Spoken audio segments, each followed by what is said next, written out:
મંદિર સ્થાપત્ય. તો આ મંદિર સ્થાપત્ય આમ તો આપણે 3 ભાગની અંદર વહેંચીએ છીએ, નાગર શૈલી, દ્રવિડ શૈલી અને વેસર શૈલી.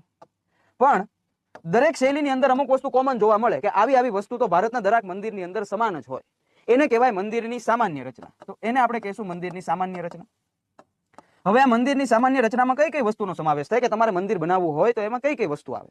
સૌથી પહેલા તમે જ્યારે મંદિરની અંદર જાઓ એટલે પહેલા મંદિરનો પ્રવેશ દ્વાર હોય. એટલે પહેલા તો તમારે એન્ટ્રી ગેટ બનાવવાનો, એટલે પહેલા આવે પ્રવેશ દ્વાર. હવે આ પ્રવેશ દ્વાર એનું અલગ અલગ જગ્યાએ અલગ અલગ પ્રકારનું મહત્વ હોય. જેમ કે જો નાગર શૈલી હોય તો નાગર શૈલીમાં પ્રવેશ દ્વારને કહેવામાં આવે તોરણ. તો એની અંદર કહેવાય તોરણ. આ તોરણ છે એ નાગર શૈલીનું ઉદાહરણ છે. નાગર શૈલી એટલે ઉત્તર ભારતની અંદર જે વધારે મંદિરો બને છે એ બધા નાગર શૈલીની અંદર બને. અને બાકી છે દ્રવિડ શૈલી, એમાં પ્રવેશ દ્વારને કહેવામાં આવે ગોપુરમ. તો પહેલા તો એન્ટ્રી ગેટ હોય, બધામાં એન્ટ્રી ગેટ તો હોય જ તે, પણ દરેક શૈલીમાં અલગ અલગ પ્રકારના નામ છે. તો આ પહેલી વસ્તુની ખબર પડી, પ્રવેશ દ્વાર.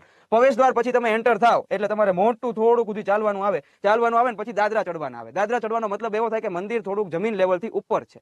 એટલે મંદિરને છે ને સામાન્ય જમીનથી ઉપર બનાવવામાં આવે. ભગવાનનું સ્થાન હંમેશા ઉપર છે. તો મંદિરને જે પ્લેટફોર્મ ઉપર બનાવવામાં આવે એ પ્લેટફોર્મ છે, એ પ્લેટફોર્મને કહેવામાં આવે જગતી. તો જે ઊંચા પ્લેટફોર્મ પર મંદિર બનાવવામાં આવે એને જગતી કહેવાય.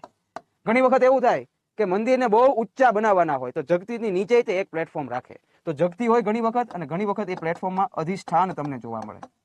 ઓકે, તમે મંદિરના દાદરા ચડી ગયા એટલે મંદિરના દાદરા ચડીને પહેલા સીધું કાંઈ ભગવાન નથી આવી જતા. પહેલા એક મોટો હોલ આવે. એ હોલમાં આપણે બેઠીને ઊભા રહીને પ્રાર્થના કરીએ, હનુમાન ચાલીસા ગાઈએ, જે કાંઈ આપણી ભક્તિઓ એ કરીએ. તો જે હોલ છે, જે મનુષ્યની ક્રિયાઓ માટેનો હોલ છે, એને કહેવામાં આવે મંડપ. આ મંડપ એ મનુષ્યની અલગ અલગ ક્રિયા માટે અલગ અલગ પ્રકારનો હોલ હોય. જેમ કે બધા ભેગા થઈને સભા કરવી છે તો સભા માટે કહેવામાં આવે સભા મંડપ.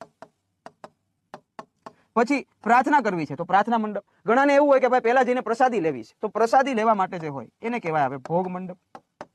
પછી સાંસ્કૃતિક કાર્યક્રમ માટે હોય તો એને કહેવાય રંગ મંડપ. લગ્ન માટે હોય તો એને કહેવાય કલ્યાણ મંડપ. તો આવા અલગ અલગ પ્રકારના મંડપ હોય. મંડપ એટલે બીજું કઈ જ નહીં, મનુષ્યને પ્રવૃત્તિ કરવા માટેની જગ્યાઓ હોય, મંડપ હોય. અને મંડપ આવે, એ મંડપ આવી જાય એના પછી તમે મંડપ પછી સીધું સામે ભગવાનની મૂર્તિ દેખાય કે જ્યાં મુખ્ય દેવી દેવતા બિરાજમાન હોય. તો જે દેવી દેવતા બિરાજમાન હોય, જે આપણો સવાલ હતો, એને કહેવામાં આવે ગર્ભગૃહ.